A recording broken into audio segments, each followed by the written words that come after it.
아멘. 우리는 하나님의 지혜와 지식을 얻는 것이 너무 부족하기 때문에 성경을 읽어도 또 강론하는 말씀들을 많이 들어도 깨닫는 바가 너무 적습니다. 우리에게 지혜와 명철의 신을 더 풍성하게 부어주셔서 말씀을 들을 때 또 말씀을 읽고 묵상할 때 하나님의 마음과 같이 넓고 깊이 있고 높은 이상과 계시가 하나로 연결되어지고 주님과 우리가 다 하나가 될 수 있도록 오늘도 말씀을 들을 때 하늘과 땅이 연합되고 맞닿는 축복이 이 모임 가운데 참여한 형제 자매님들 심령과 마음속에 충만하게 임재하시고 주님이 집회 중에 운행하시면서 형제 자매님들을 통해서 홀로 영광을 받으시기를 주의로 기도합니다. 아멘. 아멘. 자, 오늘은 이제 신명기 33장 말씀을 나눌 건데, 신명기 33장 말씀이 상당히 길지만 첫 시간이니까 전체를 한번 다 또박또박 읽고 그 문맥의 흐름을 잘 파악한 다음에 말씀은 나갈 수 있는 만큼만 나가도록 하겠습니다. 자, 신명기 33장 1절부터 같이 읽습니다. 하나님의 사람 모세가 죽기 전에 이스라엘 자손을 위하여 축복함이 이러하니라. 그가 일렀으되 여호와께서 시내 산에서 오시고 세일 산에서 일어나시고 바란 산에서 비추시고 일만 성도 가운데 강림하셨고 그의 오른손에는 그들을 위해 번쩍이는 불이 있으나 여호와께서 백성을 사랑하시나니 모든 성도가 그의 수중에 있으며 주의 발 아래에 앉아서 제 말씀을 받는도다. 모세가 우리에게 율법을 명령하였으니 곧 야곱의 종회의 기업이로다. 여수론의 왕이 있었으니 곧 백성의 수령이 모이고 이스라엘 모든 지파가 함께 한 때로다.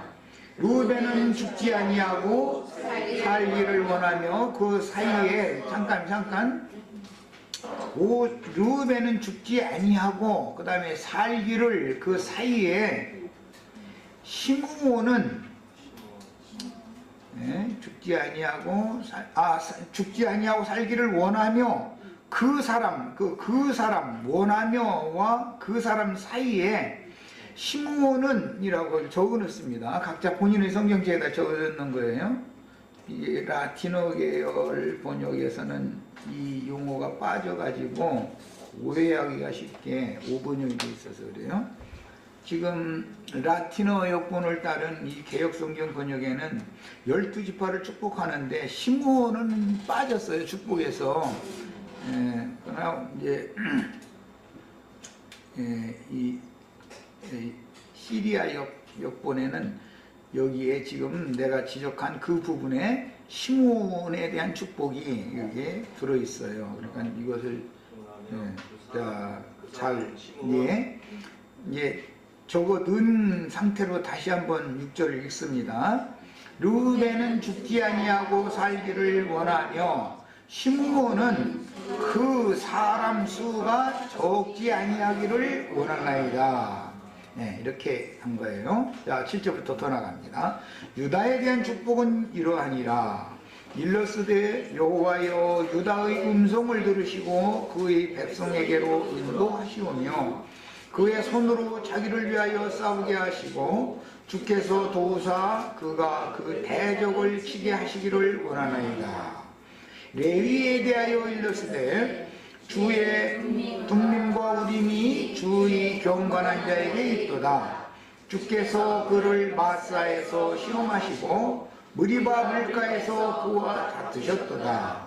그는 그의 부모에 대하여 이르기를 내가 그들을 보지 아니하였다 하며 그의 형제들을 인정하지 아니하며 그의 자녀를 알지 아니한 것은 주의 말씀을 준행하고 주의 언약을 지킴으로 발미함이로다. 주의 법도를 야곱에게 주의 율법을 이스라엘에게 가르치며 주 앞에 분양하고 온전한 번제를 주의 제단 위에 드리리로다. 여호와여 그의 재산을 풍족하게 하시고 그의 손의 일을 받으소서. 그를 대적하여 일어나는 자와 미워하는 자의 허리를 꺾으사 다시 일어나지 못하게 하옵소서. 베냐민에 대하여는 일렀으되 여호와의 사랑을 입은 자는 그 곁에 안전히 살리로다. 여호와께서 그를 날이 마치도록 보호하시며 그를 자기 어깨 사이에 있게 하시리로다.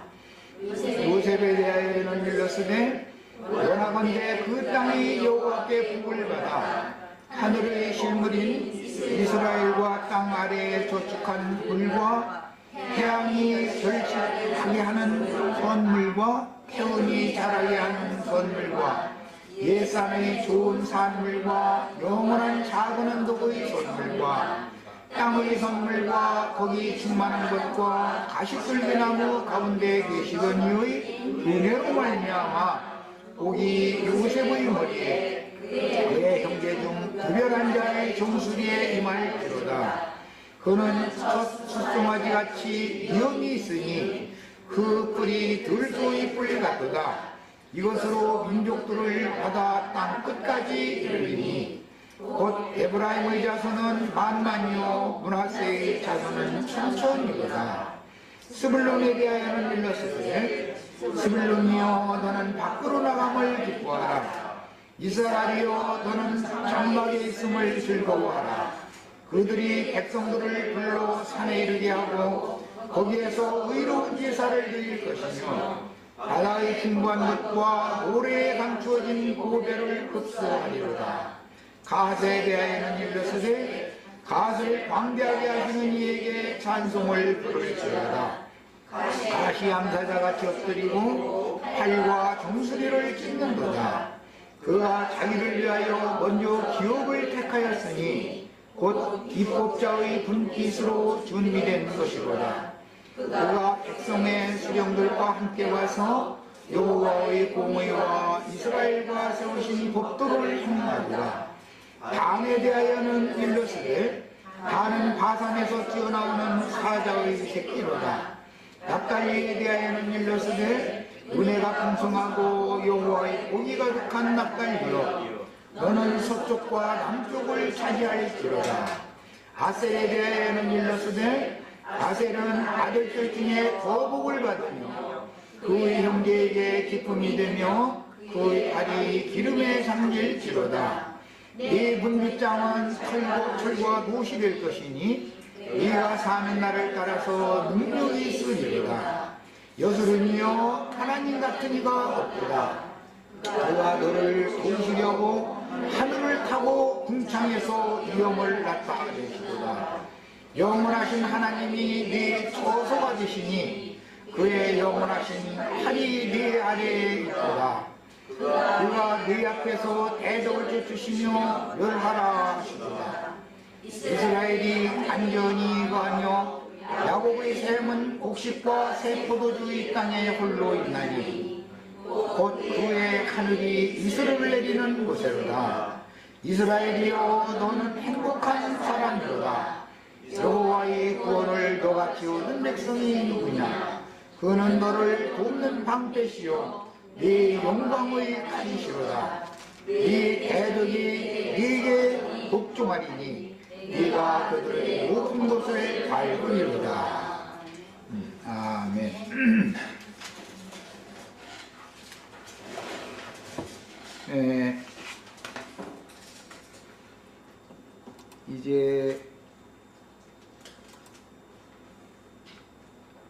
이제 신명기 33장으로 왔는데 창세기 49장에 보면은 야곱이 이스라엘 12지파를 축복한 내용이 나오죠. 이상하게 지폐 내용이 이렇게 맞물려서 나가게 되네. 그런데 이제 12지파를 축복한 야곱의 축복과 모세의 축복을 이렇게 잘 비교해 가면서 예수님의 축복과 유대교 대제사장들의 축복을 이렇게 비교할 수 있는 눈이 다 열려야 되겠어요. 민수기 6장 이하에서 보면은 이스라엘의 대제사장은 반드시 1년 1차에 지성소에 들어가서 속죄를 마친 후에는 나와서 성막 밖에서 기다리고 있던 이스라엘 백성들을 이렇게 축도를 하도록 율법에 정해져 있어요. 그런데 율법에 따라서 이제 대제사장이 축도를 하는 내용과 주의 성령께서 교회를 주의 말씀을 듣기를 간절히 사모하는 교회를 위해서 축복하는 내용이 무슨 차이가 있는가, 이제 이런 것들을 기본적으로 잘 구별을 해가면서 성경을 볼 수 있는 그런 계시가 필요합니다. 본론 말씀에 먼저 들어가기 전에 32장에서 당연히 이게 이어지는 말씀이기 때문에 32장의 그 마무리 부분을 잠깐만 더 언급을 하고 34장 본론 말씀으로 연결을 하겠습니다. 왜냐하면 지금 계속해서 산 이름이 나오는데 축복의 말씀에서도 보면 2절 보면 산 이름이 계속 나오죠. 시내산, 세일산, 바란산, 이게 산 이름이 계속 나와요. 32장에서 마무리 부분에 보면 모세의 형 아론이 에돔 지역의 산에 올라가서 인생을 마감을 했었죠. 에소의 산에 올라가서. 그리고 이제 오늘 광야 끝 지점인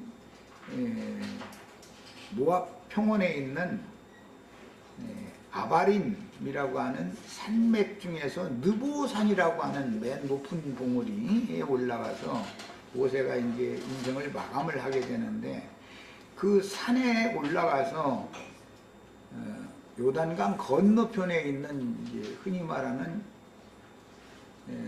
트랜스 요단의 반대편, 요단강 서편, 가나안 본토라고 그러죠. 서편을 이렇게 멀리 바라보고 마무리 이제 인생을 마감을 하기 전에 이스라엘 12지파를 축도를 하는 내용이에요. 그러니까 전체적으로 말을 한다면 구약성경, 신약성경이라고 말때 이제 언약사를 말하는 거룩한 말씀이다라는 뜻으로 구약성경, 신약성경 이렇게 표현을 하는데, 그 언약이라고 하는 것은 모두 다 유언이라는 말과도 같은 뜻이에요. 하나님의 사람이 생애를 마감하면서 유언으로 남기는 말이다 이게. 하나님의 약속을 그렇게 대언을 해주고 죽는 거예요. 그것이 축복이에요. 교계에서 흔히 축복이라는 말에 대해서 오해를 참 많이 하는 경향이 많아요. 특히 오순절 운동하고 이제 이런 사람들 보면 뭐 모이면 축복한다고, 하면 축복해준다고 이런 얘기를 하는데, 그건 인간적인 관점으로 천연적인 혼생명 안에서 하는 소리들이고, 영적인 축복이라고 하는 것은 하나님의 사람이 생애를 마감을 할 때 마무리 유언으로 남기는 말을 축복이라고 그러는 거예요. 그러니까 이런 개념을 잘 아셔야 돼. 신앙생활할 때는 뭐든지 신앙의 바탕이 잘 닦여져 있어야 돼요. 그렇지 않으면 이런 내용도 모르고 그냥 축복해달라고 무슨 저 목사님한테 헌금 봉투나 가지고 가서 그냥 머리 갖다 디밀고 막 축복받는다고 이러고, 이런 식이 되면 안 된단 말이에요. 그건 완전히 그건 진리를 아는 사람들이 보면 그건 완전히 복채 가지고 점집에 가서 점쟁이 보고 복 빌어달라고 하는 시 똑같은 거예요. 사실은 그게 다른 게 없어요. 성경이 말한 축복이라고 하는 것은 하나님의 사람이 마무리 유언의 말을 마치는 것을 말하는 거예요. 자, 그 축복에 마무리 유언을 남긴다라는 것은 나의 조상 대대로 물려받은, 나에게 물려주신 기업이 있는데 이것을 나는 너에게 이렇게 분배해 준다, 그 얘기를 말하는 거예요. 축복이라는 개념을 잘 아셔야 돼. 축복이라는 말은 유언을 말하는 거예요. 유언. 하나님의 사람은 유언이에요. 그래서 옛 언약, 새 언약이라는 말로 구약 성경, 신약 성경 이렇게 표현해요. 전부 성경 내용 전체가 다 유언서지요. 유언이죠. 이것을 요약한 것이 12지파를 향한 축복이단 말이야. 축복의 중심 주제는 그럼 무엇이겠는가? 기업을 맏아들 너에게는 어디를 주고, 둘째 아들 너에게는 뭘 주고, 셋째 아들 두고는 어디를 두고, 큰딸에게는 무엇을 주고, 이렇게 기업을 상속해주는 약속의 말을 최후로 남긴다, 그런 뜻이에요. 그걸 축복이라고 그래요. 그러니까 오늘 이후로는 우리 형제 자매님들이 모두 축복합니다, 축복받습니다, 이런 이야기에 대해서 오해 없이 성경이 말하는 의도를 정확하게 알고 신앙생활을 하셔야 되겠어요. 하나님의 축복은 하나님이 예비해 놓으신 기업을 유업으로 물려주는 것이 하나님의 축복하심이에요. 아브라함이 복의 근원이죠. 아담은 저주의 근원이 되었고, 성경에는 이제 복과 저주가 나오는데, 원래 하나님은 복을 주기를 원하는 하나님이에요, 인간에게. 그러나 흙사람 아담에게는 저주가 임했죠. 아담을 통해서 그 땅에 저주가 임했어요. 그 저주의 근원자가 됐어요, 아담이. 하나님이 원래의 목적은 복을 주는 것이 목적이었기 때문에 때가 되었을 때 한 사람 아브라함을 불러내가지고 복의 근원을 삼는 거예요. 그래서 저주를 복이 되게 하는 말씀이 성경 말씀이야. 이것이 유언의 핵심 주제단 말이야. 축복의 핵심 주제는, 중심 주제는 이거예요. 저주받은 인간들이 어떻게 하나님이 준비하신 복을 받느냐, 이게. 복을 받는다라는 것은 실제적으로는 하나님이 준비해 놓으신 기업을 상속받는 문제다, 이런 말이에요. 자, 그러니까 이제 모세가 아바림 산맥의 느보산 꼭대기에 올라가서 멀리 약속으로 주실 기업인 가나안 땅을 바라보고 죽었는데, 죽기 전에 지금 유언을 남기는 말이 32장에서 33장으로 넘어가는 다리를 내가 연결해 놓느라고 그래요. 32장 마무리해서 33장으로 넘어가는 이 과정을 이해를 잘 하셔야 된단 말이야. 모세의 축복이라고 한 것은 모세가 멀리 아바림 산맥의 느보산 꼭대기에 올라가서 멀리 약속의 기업으로 주신 이스라엘 12지파에게 주시는 그 기업의 땅을 멀리 다 바라보고 나서 모세가 본 이상에 따라서 이스라엘 12지파에게 기업을 분배해주는 내용이다, 이런 말이야. 이게 축복이에요. 이제 충분히 이해하셨죠? 그럼 이 말을 이해를 했으면 오늘 아주 집에 너무 잘 오신 거예요. 헌금 봉투 가져가서 목사님한테 머리 뒷밀 필요 없어요. 그 사람들이 하는 소리는 그 완전히 푸닥거리 하는 소리죠. 그 점쟁이한테 가도 그 집 부러우면 얼마든지 복 빌어달라고 복 좀 많이 주면 나도 좋은 얘기 다 해주지, 덕담 많이 해주지. 나쁠 거는 없어요. 그러나 그것은 다 육신에 속하고 땅에 속한 뭘 잘되게 해달라는 그런 얘기지, 하나님이 준비하신 이스라엘 12지파에게 기업으로 주시기로 약속하신 젖과 꿀이 흐르는 가나안 땅의 어느 부분 어느 분깃을 누구에게 준다 라는 것을 말하는 축복과는 비교가 안 되는 얘기죠. 뭔 얘기인지 이해하시겠죠? 예, 똑같은 성경을 읽어도 선악을 아는 일에 눈이 밝아진 사람은 늘 땅의 일을 생각하기 마련이에요. 저주가 임했기 때문에 그래요. 그래서 아무리 땅을 조르라고 해도 기어다니는 뱀의 영을 받았기 때문에 땅바닥을 뱀이 떠 다닐 수는 없어. 뱀은 땅을 기어다니잖아. 그리고 정신토록 흙을 먹는 그런 영을 받은 사람들이 어떻게 하나님이 하늘에 계신 하나님이 하늘에 준비하신 신령한 복을 기업으로 받겠어요? 있을 수가 없는 일이잖아요. 이런 기본 개념 정리를 우선 잘 하고 말씀으로 들어가는 거예요. 우선 신명기 32장의 그 말밑 부분 48절에서 52절을 읽고 33장으로 연결하기 때문에 그거 한번 읽고 간략하게 말씀을 좀 요약을 하겠습니다. 바로 그날에 여호와께서 모세에게 말씀하여 이르시되 너는 여리고 맞은편 모압 땅에 있는 아바림 산에 올라가, 거기 산맥이라고 말씀드렸죠. 산맥에 올라가 느보산, 거기는 꼭대기 산봉우리에 이르러 내가 이스라엘 자손에게 기업으로 주는 가나안 땅을 바라보라. 교기엔 또 바라봄의 법칙 해가면서 뭐 큰 아파트 막 수평짜리 좋은 데서 살지 말고 100평짜리 아파트 그림으로 그려놓고 바라봄의 법칙으로 기도하라고. 이게 완전히 그게 다 푸닥거리는 사람들이다 이거예요. 100평짜리 아파트를 주는 것이 복이에요? 물론 복이에요. 한 20평짜리에서 사는 것보다 100평짜리에서 살면 다 우리 지체들도 그렇게 살기를 바래요. 그러나 그것이 복이냐 이런 말이야. 얼마나 유치한 복이에요 그거는. 그렇다고 또 나영자님 만나 100평짜리 아파트 살면 안 된대 이러시지 말고 사는 거 다 좋아요. 그렇게 하세요. 하시지만 100평짜리 아파트에 살면 청소하느라 허리나 아프지. 왜 다 방 비워놔두고 거기서 무슨 축구할 것도 아니고 배구할 것도 아닌데 헛욕심 내지 마시라고. 그러고 주님이 주시면 감사해 가면서 감사해 받아서 행복하게 살면 되는 일인 것이지 100평 아파트에서 가야지 행복하고 20평 아파트에서 살면 불행하다는 생각 자체가 벌써 그게 목사가 그런 걸 축복으로 빌어주고 바라봄의 법칙이라고 막 큰 집을 막 마음에 막 새겨놔두고 막 바라봄의 법칙 막 기도하라고 이런 소리 하면은 그 완전히 그 사람은 그게 저주의 자식이지. 그게 무슨 성경이 말하는 복이 뭔지도 모르는 사람이야 그거는. 그런 이상한 신앙생활에서 완전히 벗어나셔야 되겠어요.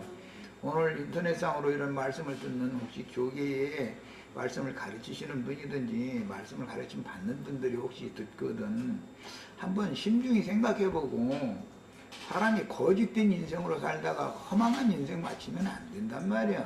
진실한 걸 추구해야 되고 모든 걸 다 진실한 걸 가르쳐야 되고 또 그런 걸 가르침 받고 분별을 할 줄 알아야죠. 사람과 짐승이 다른 게 뭐야.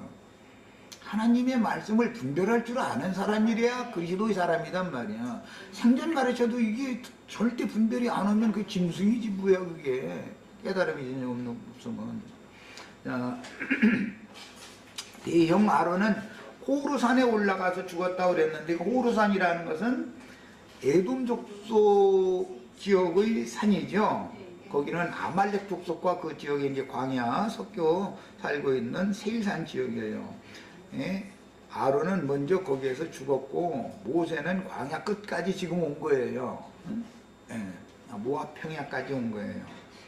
자, 그런데 중요한 말씀이 마무리에 나왔어요. 예. 이는 너희가 51절 너희가 신 광야 가데스의 무리바 물가에서 이스라엘 자손 중 내게 범죄하여 이는 이라는 건 네가 보기는 하지만 들어가지는 못하는데 그 원인은 이 말이에요. 가나안 땅을 멀리 보기는 하는데 모세는 들어가지는 못했죠. 그럼 이제 왜 그런가? 모세가 범죄했다는 거예요. 하나님 앞에. 모세가 죄인이다 그러면 유대인들이 가만히 있을 것 같아요? 오늘날 유명한 어떤 목사님이 죄인이다 라고 만약에 누가 정죄를 한다면 가만히 있을 것 같아요?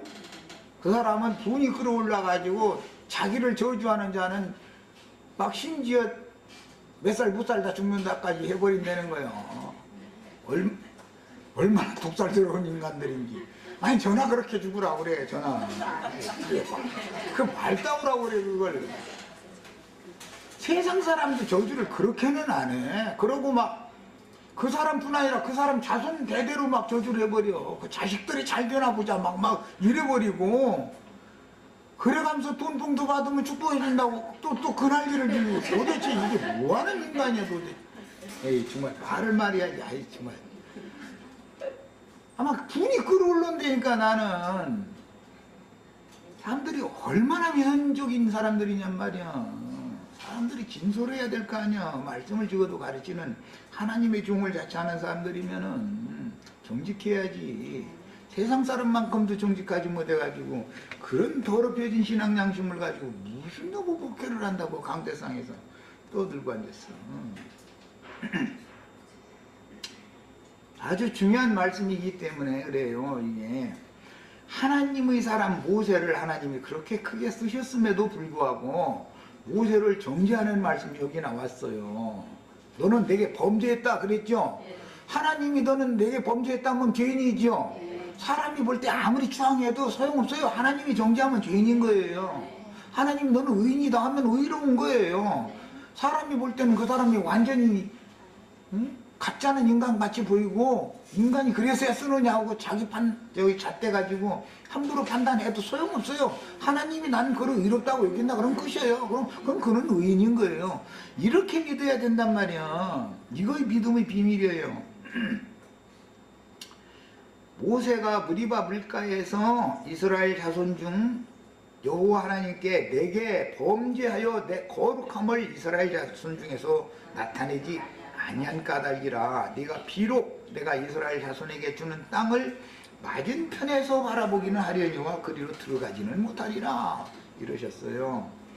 얼마나 중요한 말이에요. 모세같이 이스라엘 사람들은 모세는 완전히 신의 대리자예요. 로마교가 베드로는 신의 대리자라고 그러잖아요.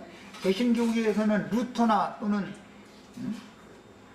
칼빈이라는 사람은 완전히 신의 대리자로 여기고 있잖아요.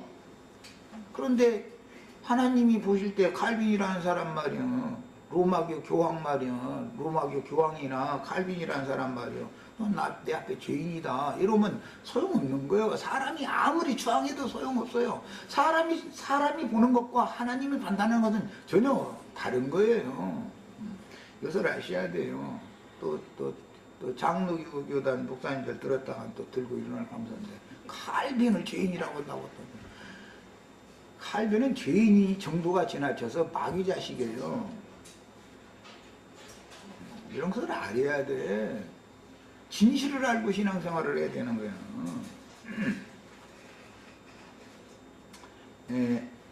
툭 하면 칼빈 신학에 썼는데 그러니까 그 영을 받아가지고 그 똑같은 짓거리를 하는 거 아니에요. 그래서 그래가지고서 주님이 교회를 그렇게 세속화시키고 타락시키고 저희가 하나님의 대리자로 하나님의 자리에 앉아가지고 영광을 저희가 다 도둑질하고 그러고도 모르고 있어. 지금 이게 무슨 짓을 하는지를. 긴 설명 필요 없이 요한복음 5장 43절로 44절을 찾아 읽고 오겠습니다. 뭐 긴 설명하면 시간만 가니까. 요한복음 5장 43절로 44절 자 같이 읽습니다. 나는 내 아버지의 이름으로 왔으니 너희가 영접지 아니하나. 여기 너희는 영접하지 아니한 자기 땅 자기 백성들이죠. 만일 다른 사람이 자기 이름으로 오면 영접하리라.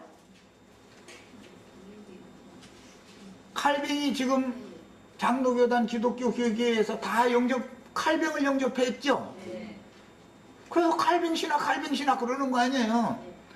여기도 조합무게라는 사람 다 그쪽 계열 사람들은 다 그 사람을 영접하고 예수 이름은 괜히 입으로만 부르는 거예요. 실제로는 그 사람이 신이요.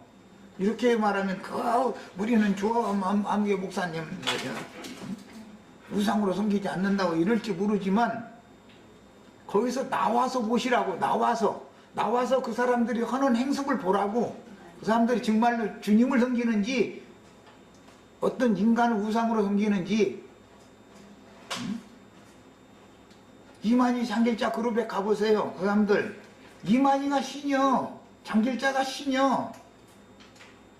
그 안에 있는 사람들은 우리는 절대 그렇지 않을 거라고, 않다고 예수님을 믿는다고 그럴 거예요.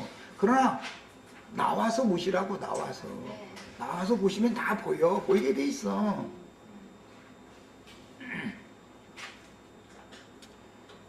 (44절도) 봅니다. 너희가 서로 영광을 취하고 유일하신 하나님께로부터 오는 영광은 구하지 아니하니 어찌 나를 믿을 수 있느냐. 인간들끼리 아무개 목사님 이래가면서 목사님이 영광 받으면 사모님은 자동으로 영광 받아. 이래가지고 목사님하고는 집사님은 겸상해서 밥도 못 먹어. 숟가락 떨려서 이 밥을 못 떠먹어. 밥 숟갈 떨려가지고 흔들려서 밥도 못 먹어. 적어도 장로님이나 되셔야 그 앞에서 겸상해서 낙상대에서 얼굴 쳐다보고 하면서 대화도 나눠가면서 음식 잡수실 수 있지. 이 정도다 그거요. 그래가면서도 자신들이 지금 예수를 섬기고 있는지 이 사람을 섬기고 있는지를 구분을 못해. 이렇게 얘기하면 나쁘게만 말한다고 이러고 앉았는 거예요. 예수님 때도 그랬다는 거예요. 여기 너희가라는 것은 자기 땅 자기 백성에게 오신 유일하신 참 하나님이신 예수님을 영접하지 않는 이스라엘 사람들 보고는 말이에요. 불신자들 보고는 말이 아니에요. 그 사람들이 사람들끼리 서로 영광을 주고받는 것은 잘하는데 유일하신 하나님께로부터 오는 영광은 구하지 않으니 예수님을 믿을 수가 없다고요. 예수님이 유일하신 하나님께서 하나님 당신 자신의 영광을 드러내라고 보내신 사도지요. 그럼 그분을 영접을 해야 되는데 유대교의 대제사장이나 유명한 랍비나 이런 사람들은 영접을 잘해주고 또 그러면은 또 이렇게까지만 좀 심한 얘기일지 모르지만 여기 윤자매님 오늘 이렇게 좀 얼굴 마주 봐도 참 너무 기쁘고 좋아요. 그렇기는 하나 올라면 오고 갈라면 가고 난 이런 사람이지 막 어서 오시라고 90도로 굽혀가면서 막 간 쓸개 다 빼줄 거좀 난 절대 안 그래. 가려면 가고 올라면 오고 주님이 보내셨으면 여기 있을 것이고 또 다른 데 가라고 하셨으면 거기 가는 거야. 아무데 갔든 주 안에 있는 것이지 내종사한 것을 될 일이 아니면 뭐 내종이 아니잖아. 어디 가든 주님의 종이면 되지. 그런데 유대교 지도자들이나 교계에 유명하다는 목사님들은 벌써 자동차는 무엇 타고 왔느냐부터 물어보기 시작하고 아파트는 몇 평 사느냐, 뭐 아들 직업은 뭐냐, 당신 남편 직업은 뭐고 한 달 수입은 얼마고 뭐 다 물어보는데 그것만 물어봐. 아니 그 직업이 뭐해서 만약에 돈벌이가 잘 안 되면 지가 보태줄 것도 아니고 왜 물어보는데 도대체. 학벌은 뭐 어디고 뭐 좋은 학벌 만약에 안 됐으면 자기가 새로 대학교 어디 뭐 가르쳐 줄 것도 아닌데 왜 그딴 것을 물어봐. 그 신앙이 어떤가에 대해서는 관심도 없죠. 그러면은 분별력을 가진 성도들이면은 이 사람이 어둠의 세계에서 보냄받은 사탄의 사자인지 빛의 세계에서 보냄받은 하나님의 종인지를 구분을 할 줄 알아야 된다 이거예요. 사람끼리 서로 영광을 주고받는 것은 주님이 교회가 아니에요. 그건 세상에서나 통하는 거예요. 세상 교회 가면은 부자, 첫째는 세상에 공직에도 높은 위치에 있는 거 무슨 대기업 사장, 대기업의 뭐가 되느냐 맨 이런 것만 하고 그런 걸 자랑을 해주면 다른 신자들은 힘들고 어려운 신자들은 그 사람 옆에 앉도 못해 불안해서 그냥 격이 안 맞으니까 또 격이 안 맞으니까 그리고 또 뭐 옷도 좀 흐주런 옷 뭐 시장 물건 사서 입고 그것도 계속 빠르고가지고 해진 거 입고 있는 사람이 자기 옆에 앉으면은 자꾸 이렇게 쳐다봐. 불안한 거야 이게 뭔가. 그래가지고 자기 혼자 앉는 딴 자리가 혼자 앉으려고 그러고. 솔직히 그래요. 우리 시세들은 그런 거 경험 안 해봤는지 모르지만 그게 무슨 교회예요? 그게 교회예요? 세상보다 더 나쁜 거지. 그런 것은 세상에서나 통하는 것이지 하나님이 교회에서는 그게 통할 수가 없는 거예요. 이런 거 하나도 구분을 못하고 이런 얘기를 지금 하면 사람이 말해 입만 벌리면 기독교를 친다고 말해 이런데 기독교를 칠래서가 아니라 하는 짓들이 너무 심하니까 하는 소리예요. 어느 정도 같으면 나도 그냥 아이 뭐 사람이 그럴 수도 있지 하고 넘어갈 수 있는 범주가 있는데 이건 너무 도가 지나치잖아 하는 거 보면. 그런 사람들이 무슨 산에 올라가서 멀리 바라보고 이런 얘기 해주면은 뭐 등산해서 뭐 저 한라산 꼭대기 올라갔느냐 에베레스트 산 어디 올라갔냐 그런 얘기나 하고 앉았고 무슨 소리인지 알았기를 해 이 사람들이.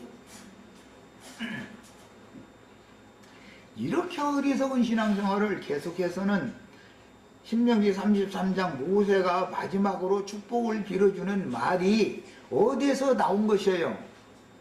아바림 산맥의 느보산 꼭대기에서 멀리 바라보고 나서 계시를 받은 대로 유언을 남기는 말을 지금 하는 거예요. 모세가 본 것이 없으면 지금 본 것이 없이 멀리 바라본 내다본 것도 없이 이 축복을 했으면 이게 거짓말이죠. 전부 성경이 아니죠.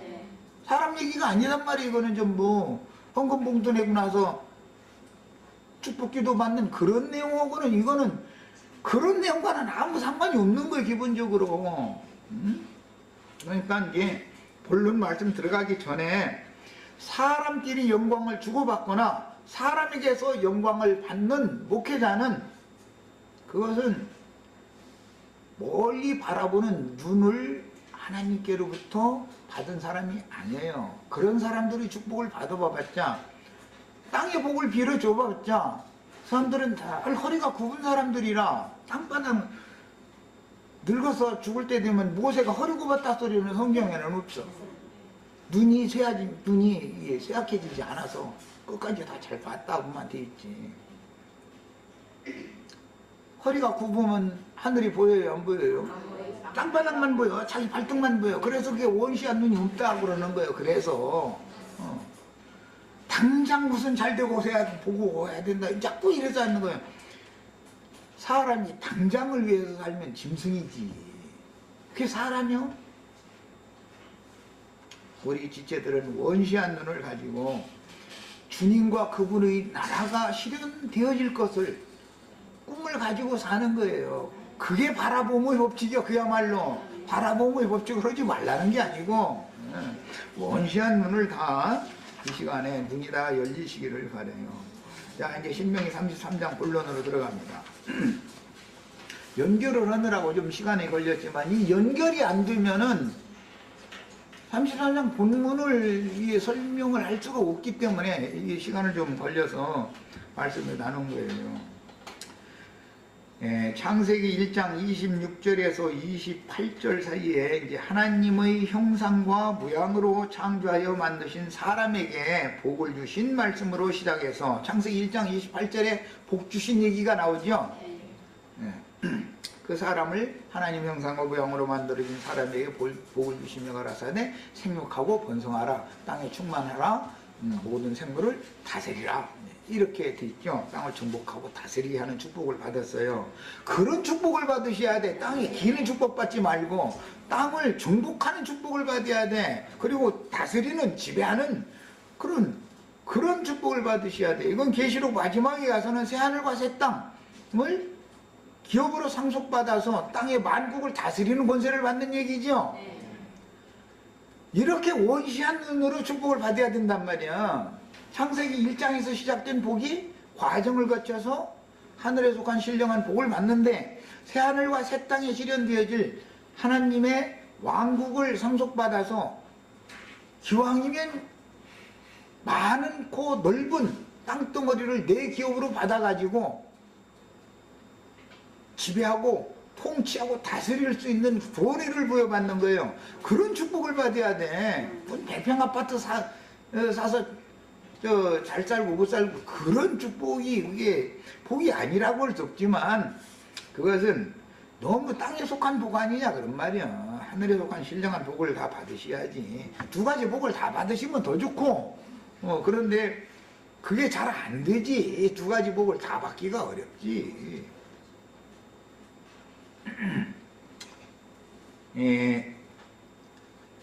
노아가 이제 그 자손들을 축복하고 저주한 내용이 나오죠. 셈과 야벳은 축복을 받았고 함과 가나안은 저주를 받았어요. 이것은 창세기 시작에서 아담과 가인은 저주를 받았죠. 축복과 저주가 계속 되는 거예요. 성경에는 반복적으로.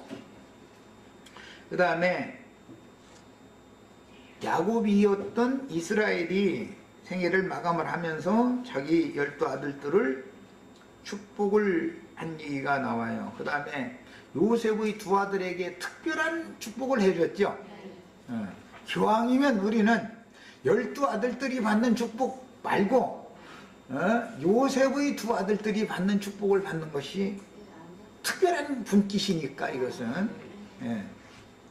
그러면 막 또 그러면 하늘과 땅의 모든 복이다 그랬으니까, 그래서 나 백평 아파트는 복이 아니라고는 못 하는 거예요. 그래서 하늘의 복도 받아야 되고 땅의 복도 이제 다 받아야 되니까. 그런데 땅의 복에 너무 사람은 자동적으로 거기에 눈을 돌리게 돼 있어. 그런데 땅의 복은 하나님이 덤으로 주는 복이기 때문에 그것은 구할 필요도 사실 없는 거예요. 하늘의 복을 받으면 그 사람에게 땅의 복은 덤으로 주는 거예요.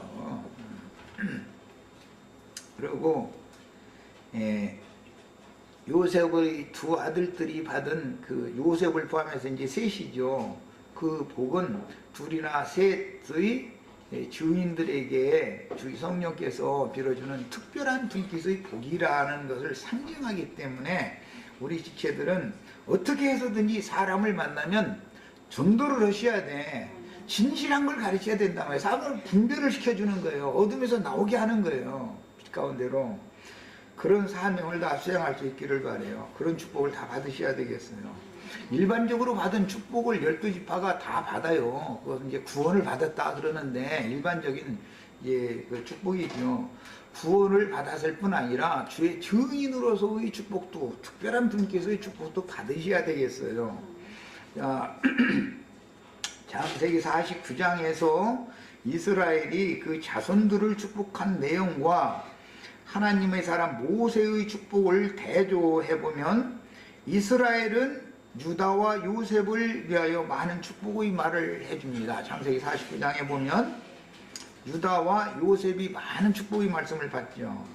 그 다음에 모세는 레위와 요셉을 축복을 말을 제일 많이 했어요. 오늘 읽은 그 구절 보면 레위와 요셉에게 많은 그 말씀을, 축복의 말씀을 해줬죠.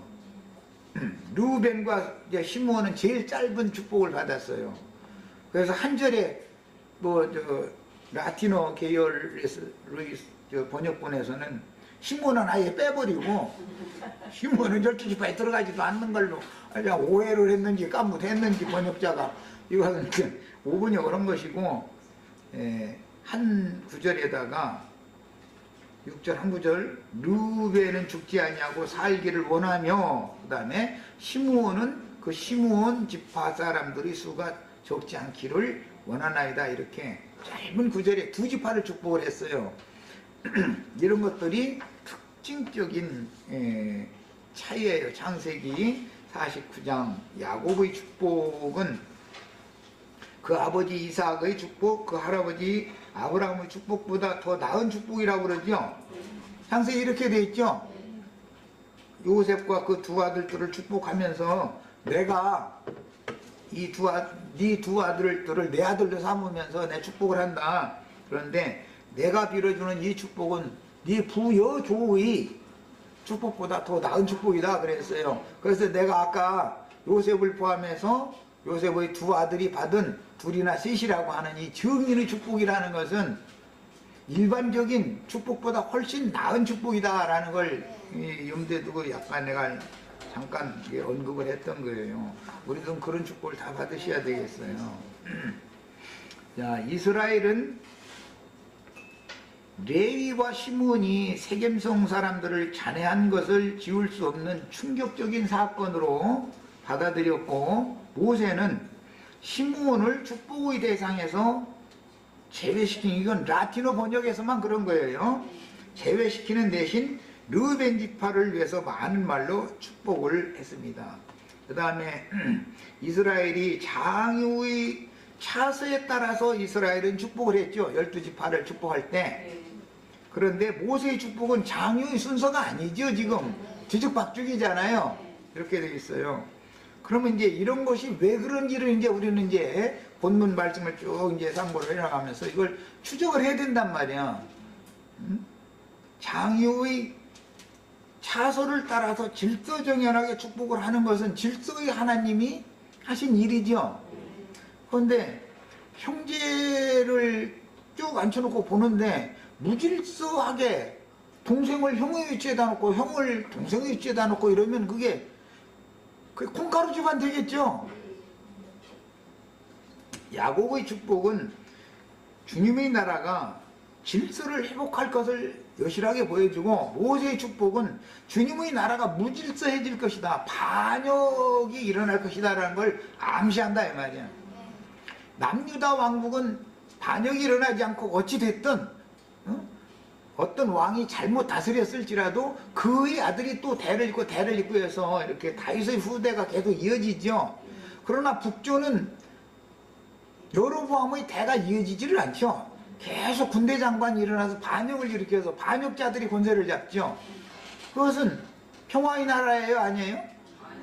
우리나라는 지금 현실적으로 보는 건 이제 대한민국은 평화의 나라예요, 아니에요? 국민들이 정상적으로 투표해서 대통령을 뽑아야 되는데 그 사람이 잘 다스리든 못 다스리든 그건 다음 문제고, 그래야 정통성이 유지되죠. 그런데 이거 안 되겠구만 하고 군대가 반란을 일으키고 뭐 이러면 그게 정상적인 나라가 아니죠. 이런 것을 잘 이해를 하셔야 되겠어요. 저 시간 여기까지 일단 마칩니다.